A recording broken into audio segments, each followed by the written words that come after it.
മിഥുൻ നന്നായിട്ട് ശ്രദ്ധിക്കുന്നുണ്ടെന്നേ. ഈ റൂമിലേക്ക് വന്നപ്പോ തന്നെ എനിക്ക് ബോധ്യമായി.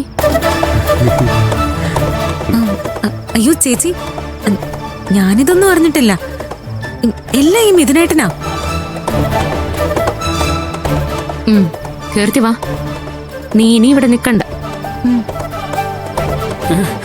അയ്യോ കീർത്തി പോവല്ലേ, എനിക്ക് ഒറ്റയ്ക്ക് കിടക്കാൻ പേടിയാ. എങ്കിൽ മിഥുൻ മമ്മി ഒന്ന് വിളിക്ക്. അവര് സമ്മതിച്ചാ കീർത്തി ഈ റൂമിൽ നിർത്താൻ എനിക്കൊരു ബുദ്ധിമുട്ടുമില്ല. ഇനി അതല്ല, ഒറ്റയ്ക്ക് കിടക്കാൻ പേടി കലശലാണെങ്കിൽ ഞാൻ അച്ഛനെ ഇങ്ങോട്ട് വിടാം. അയ്യേ എന്തിന്? അല്ല, മിഥുന് വിളിക്കാൻ ബുദ്ധിമുട്ടുണ്ടെങ്കിൽ ഞാൻ തന്നെ ആന്റിയെ വിളിക്കാം. അയ്യോ വേണ്ട, വിളിക്കണ്ട. അല്ല, അച്ഛനെ വിടണോ? അയ്യേ എന്തിന്? വേണ്ട. കീർത്തി വാ. ഗുഡ് നൈറ്റ് കീർത്തി വാവേ. ഗുഡ് നൈറ്റ് മിഥുനേട്ടാ, രാവിലെ കാണാം. ഞാൻ സ്വപ്നത്തിൽ കണ്ടോളാം. ശരി.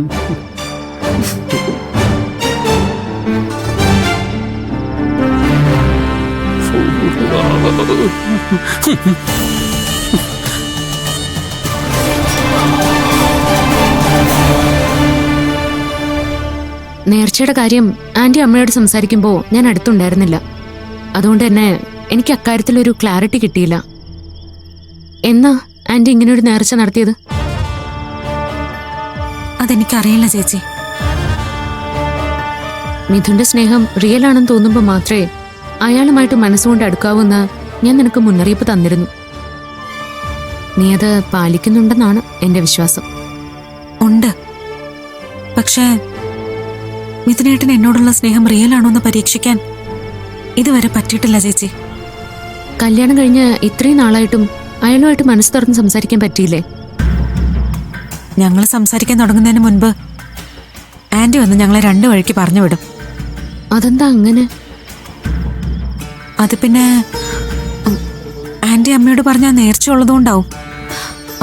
അല്ലാതെ വേറെ പ്രശ്നമൊന്നുമില്ല. കല്യാണം കഴിഞ്ഞ് ഇത്രയും നാളായിട്ടും നീയും മിഥുനും 2 മുറികളിലാണോ ഉറങ്ങിയിരുന്നത്? SP അങ്കിളിന് ഇതറിയാമോ? ഇല്ല. നീ എന്താ പറയാതിരുന്നേ? എന്തെങ്കിലും ബുദ്ധിമുട്ടുണ്ടെങ്കിൽ പറയണോന്ന് അങ്കിള് നിന്നോട് പ്രത്യേകം പറഞ്ഞിരുന്നല്ലേ? ഇതൊക്കെ അങ്കിൾ അറിഞ്ഞ മിഥുനേട്ടനല്ലേ അതിന്റെ മോശം? ഒരു മോശമില്ല. ഒരു സാധാരണ കല്യാണം നടക്കുന്ന പോലെ അല്ല നിങ്ങളുടെ നടന്നത്. അതുകൊണ്ട് തന്നെ ആ കുടുംബവുമായിട്ട് സ്വാഭാവികമായിട്ട് ചേർന്ന് പോവാൻ നിനക്ക് ബുദ്ധിമുട്ടാ. ചേച്ചിയും നീയും മിഥുനും ഒരു റൂമിൽ കഴിയാൻ ആന്റി അനുവദിക്കുന്നില്ല എന്ന് നീ SP അങ്കിളിനോട് തുറന്നു പറയണമായിരുന്നു.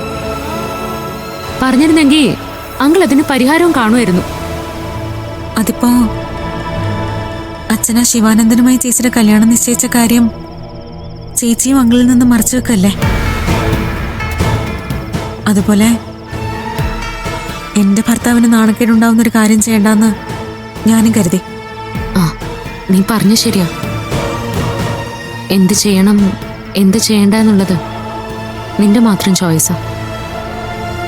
ആ ചോയ്സ് തെറ്റിപ്പോരുതെന്ന് മാത്രമേ ചേച്ചിക്ക് ആഗ്രഹമുള്ളൂ. ആന്റിയുടെ നേർച്ച പച്ചക്കള്ളമെന്ന് എനിക്ക് ബോധ്യായി. നീയും മിഥുനും ഒരുമിച്ച് ജീവിക്കാതിരിക്കാനാ അവര് പരിശ്രമിക്കുന്നത്. ചിലപ്പോ നിന്നെ ഒഴിവാക്കി ചൈത്രയെ മരുമകളാക്കണമെന്നും അവർക്ക് ആഗ്രഹം കാണും. പക്ഷേ ചൈത്രി ഒരു ദിവസം കണ്ട പരിചയം മാത്രം വെച്ച് ഞാൻ പറയാ, അവൾ ഇനി ഒരു കാലത്തും മിഥുന്റെ ഭാര്യയാവില്ല. ചൈത്രയല്ല നിന്റെ മുമ്പിലുള്ള പ്രശ്നം, നിന്റെ ഭർത്താവ് തന്നെയാ. നിന്നോട് മിഥുന് റിയൽ ലവ് ഉണ്ടായിരുന്നെങ്കിൽ ആന്റിയെ എതിർത്ത് അയാൾ നിന്നെ സ്വന്തമാക്കാൻ ശ്രമിക്കുമായിരുന്നു. അതിനു പകരം ഈ വീട്ടില് വിരുന്നിന് വന്ന അവസരം മുതലെടുത്ത് നിന്റെ ശരീരം ഉപയോഗിക്കാനാ അയാൾ കുറച്ചു മുമ്പേ ശ്രമിച്ചത്. അതൊക്കെ എന്നോ നഷ്ടപ്പെട്ടതല്ലേ ചേച്ചി? ആയിരിക്കാം. പക്ഷേ അയാളുടെ കപട സ്നേഹത്തിൽ വീഴരുത്. എന്റെ കുഞ്ഞിനത് ദോഷം ചെയ്യും.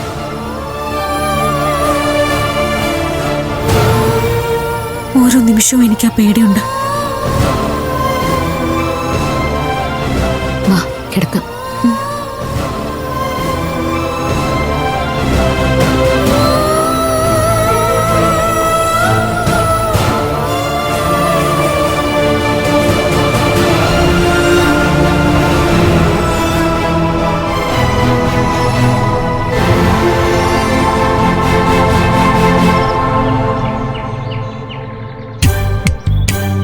ശ്ശേ.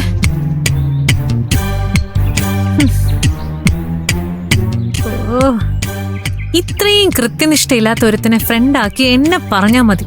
അലവലാതി, സ്റ്റുപ്പിഡ്, ഫൂൾ, ഇഡിയറ്റ്.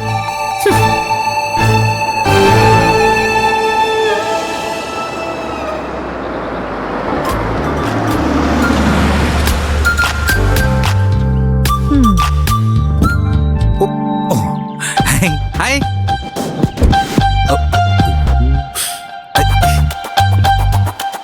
ഹായ് ദുനി.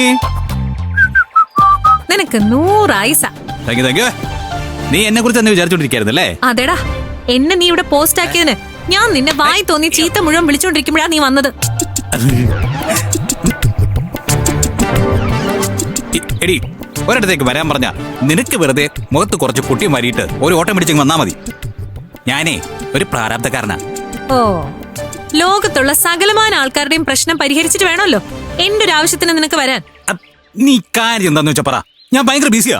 അല്ലേലും എന്റെ കാര്യത്തിന് നിനക്ക് സമയം തീരെയില്ലല്ലോ. നീ പൊക്കോ. ധ്വനി, അങ്ങനെ പിണങ്ങാതെ. നീ എന്തിനാ കാണണമെന്ന് പറഞ്ഞേ? ആര്യനോട് എന്റെ മനസ്സ് തുറക്കാൻ ഞാൻ തീരുമാനിച്ചു. അതൊരു പുതിയ കാര്യമല്ലല്ലോ. കൊറേ നാളായിട്ട് നീ തുറന്നുകൊണ്ടിരിക്കുകയാണല്ലോ മനസ്സേ. ഇതങ്ങനല്ല, ഞാൻ സീരിയസാ. ശരി, എങ്കിൽ പിന്നെ ഞാനും സീരിയസ് ആയി. ഇനി പറ.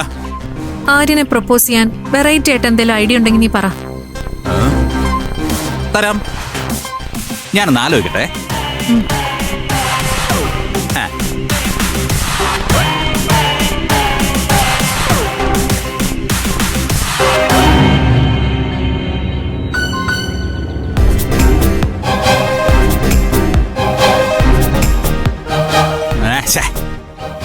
ഇരുന്നാലോചിച്ച ശരിയാവില്ല, നിന്നാലോചിക്കാം.